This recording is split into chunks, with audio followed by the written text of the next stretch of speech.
მოგესალმებით ტაბულოს ეთერში ჩვენ საუბრობთ რელიგიაზე მე ლევან სუთიძე ვარ გმადლობთ რომ გვიყურებთ ოზურგეთის წმინდა გაბრიელ ეპისკოპოსის სახელობის სამრევლო სკოლის პედაგოგმა და მღვდელმა ვინმე ვახტანგ თოხაძემ თვითმხილველი მოსწავლეების თქმით მეათე კლასელი ბავშვი თანაკლასელებს გააროზგინა სკოლის ადმინისტრაცია ამას ხუმრობას არქმევს ბავშვი კი სკოლიდან გადავიდა ეს პირველი შემთხვევა არ არის ცოტა ხნის წინ ქართული საზოგადოება დადუმდა, როცა წმინდა მატათა მოციქულის სახელობის სკოლა პანსიონიდან არასრულწლოვანი გაიქცა. დადუმდა, როცა ამავე პანსიონში დასჯის ისეთი ფორმები გამოვლინდა, როგორიცაა ცემა, პირში წინდების ჩატენვა, მარმარილოს იატაკზე საათობით დაჩოქება და სხვა. დუმდა მაშინაც, როცა განგაში ზარებს რეკდნენ საეკლესიო სკოლებში ბავშვებზე მიმდინარე ფსიქოლოგიურ თუ ფიზიკურ ძალადობასთან დაკავშირებით. არის რა მოკლებული საზოგადოებრივ კონტროლს ანაფორაში შემოსილ არაერთ მოძალადეს თამამად შეუძლია არასრულწლოვანზე იძალადოს. რატომაც არა თუ ასობით კამერის თანდასწრებით შეგიძლია ადამიანებს ტაბურეტკით დაძდევდე და შეკრჩეს, რა დაგაკავებს, როცა ეს კამერები არსად ჩანან.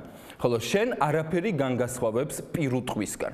დიდი ხანია მოვიდა დრო რეალობას თვალი გავუსწოროთ. ჩვენს ქვეყანაში საკმარისია წვერი მოუშვა, კაბა შეიმოსო და შენს თავზე ეპისკოპოსმა ძველქართული ლოცვა წაიბურტყუნოს, შენი კრიმინალური ქმედებების გამო ხელშეუვალობა გარანტირებული გაქვს. შეგარჩენ სახელმწიფო, შეგარჩენ საზოგადოება და ხმალამოღებული დაგიცავს შენი უფროსობა საქართველოს საპატრიარქოში. აი საპატრიარქო, რომელიც დღემდე ამ ფაქტს არ გამოხმაურებია. ხოლო თუ საქმეზე მიდგა მღვდლის პასუხისმგებაში მიცემას წყევლა კრულვით შეეწინააღმდეგება. ჩვენ ეს კინო უკვე ვნახეთ, როცა წლების მანძილზე ადამიანების დამარბეվել მღვდელ დავით ისაკაძეს ძალადობის მეორე დღეს გამშვენებული ჯვრისა და მიტრის ტარების უფლება პირადად ილია მეორემ მიანიჭა. მოგეხსენება წმინდა კანცელარია მხოლოდ მაშინ იწყებს ბრძნად მეტყველებას, როცა სახელმწიფოსთვის ფულია გამოსაძალი, ან რომელიმე უმცირესობაა დასაშინებელი, სწორედ გაროზგილი და ჯვარზე მოკლული იესო ნაზარეველის სახელით. ბავშვის გაროზგვის მეთოდს ისინიც ღვთაებრივი პედაგოგიკით ხსნიან.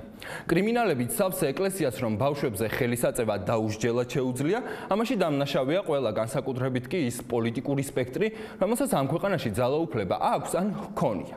სწორედ მათ მიიღეს გადაწყვეტილება ჩვენი ფული საპატრიარქოს ამ ზომბირების ფილიალებისთვის გადაერიცხათ.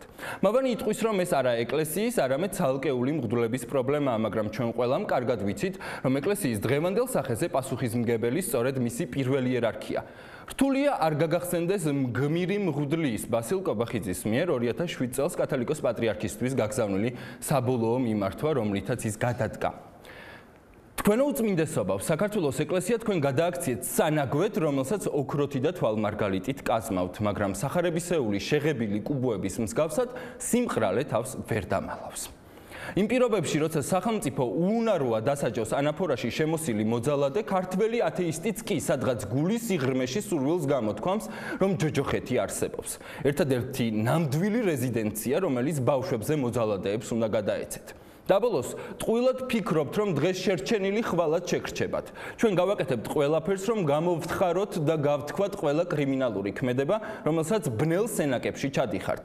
და ამ საქმეში ღმერთიც კი ჩვენ მხარეს იქნება. ახლა კი წარმოგიდგენთ ჩემს სტუმარს ბექა ყორშიას, რომელთან ერთადაც პოლიტიკურ ისლამზე ვისაუბრებ.